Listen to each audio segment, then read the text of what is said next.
Good morning. आज हम लोग को पढ़ना है पुत्र प्रेम। इसके लेखक हैं प्रेमचंद। लेखक या कवि जो कुछ भी लिखता है उसके जीवन में उसके व्यक्तित्व, समसामयिक परिस्थितियों व स्थान का प्रभाव अवश्य पड़ता है।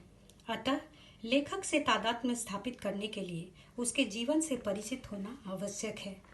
सबसे पहले हम लोग प्रेमचंद के जीवन के बारे में जानेंगे। जीवन परिचय दे देते हैं।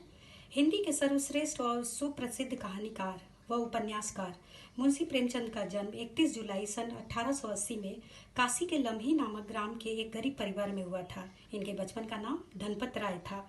7 वर्ष की अवस्था में इनकी माता का देहांत हो गया। पिता ने दूसरा विवाह कर लिया। इनके जीवन में नए अध्याय में कदम रखा। जीवन की सुख सुविधाओं से व माता के प्यार से वंचित तथा अभावों के अभिशाप से अभिशप्त प्रेमचंद को संघर्षपूर्ण जीवन व्यतीत करना पड़ा। 15 वर्ष की अवस्था में ही इनका विवाह एक कुरूप और असभ्य स्त्री के साथ हो गया जो इनकी आशाओं में खप न सकी। परिणाम स्वरूप इन्होंने उससे संबंध विच्छेद कर लिया। विवाह के 1 वर्ष पश्चात ही पिता की मृत्यु हो जाने के कारण संपूर्ण परिवार का भार इनके कंधों पर आ पड़ा। इनके परिवार में वे माता और 2 सौतेले भाई थे। प्रेमचंद स्वभाव से ही परिश्रमी और मनस्वी थे, अतः उन्होंने कभी भी विपत्तियों के सामने घुटने नहीं टेके। गृहस्थी का बोझ उठाते हुए भी उन्होंने ये निकरेन प्रकारेण अपनी बीए की परीक्षा पास की। पहली पत्नी से संबंध विच्छेद हो गया, तलाक हो गया। बाद में उन्होंने शिवरानी नामक बाल विधवा के साथ दूसरा विवाह कर लिया। शिवरानी की भी साहित्य में रुचि थी, कहानी लेखन भी कर लेती थी, अतः वे उससे संतुष्ट थे। उन्होंने अध्यापक व डिप्टी इंस्पेक्टर के पद पर भी कार्य किया। गांधी जी के दर्शन का इन पर ऐसा प्रभाव पड़ा कि सरकारी नौकरी से इस्तीफा देकर साहित्य सेवा में लग गए। साहित्य सेवा के कारण ही इन्हें क्रांतिकारी, दृष्टा साहित्यकार तथा कलम का सिपाही आदि नामों से भी संबोधित किया जाता है। प्रेमचंद जी के साहित्यिक जीवन का आरंभ उर्दू की रचनाओं से होता है। उर्दू में उन्होंने नवाब राय नाम से लिखना शुरू किया। पहले इनका नाम धनपत राय था। जब उर्दू में इन्होंने अपना लिखना शुरू किया तब उन्होंने अपना नाम नवाब राय रखा। बाद में वे हिंदी के विशाल एवं व्यापक विषय क्षेत्र से प्रभावित होकर हिंदी में लिखने लगे। तब उन्होंने अपना नाम प्रेमचंद रखा था।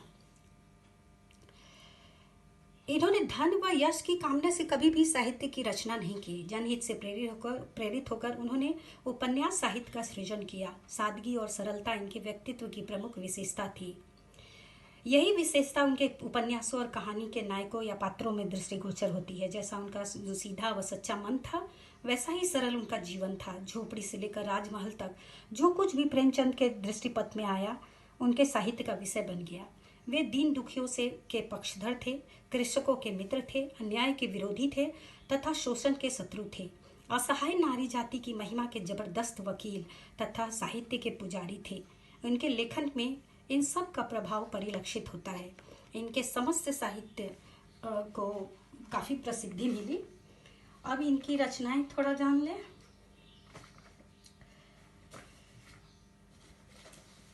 प्रेमचंद जी ने 300 से अधिक कहानियां, 15 उपन्यास, 3 नाटक, 10 अनुवाद, 7 बाल पुस्तकें, लेख, संपादकीय, भाषण, भूमिका, पत्र आदि की रचना की। कहानी जो कि बहुत प्रसिद्ध है, सप्तरोज, लाल फीता, प्रेम पचीसी, प्रेम प्रसून आदि। उपन्यास गोदान, कर्मभूमि, गबन, सेवा सदन आदि। कहानियाँ सौत, पंच परमेश्वर, नमक का दरोगा, बड़े घर की बेटी, बूढ़ी काकी, पूस की रात, कफन आदि। नाटक प्रेम की बेदी, करबला। निबंध आदि भी इन्होंने बहुत कुछ लिखा था।